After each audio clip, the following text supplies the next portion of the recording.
Today, we will be looking at the TOYOCONNECTOR Light installation method. Remove the cap nut and sleeve from the nipple.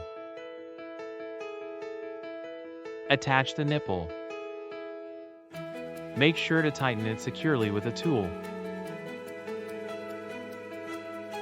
Next, attach the sleeve to the nipple. When doing so, make sure that the sleeve pins and nipple pinholes are aligned. Pass the hose through the cap nut and insert the hose into the nipple. Take care to prevent the sleeve from slipping out of place. Finally, tighten the cap nut so that there is no gap to complete installation.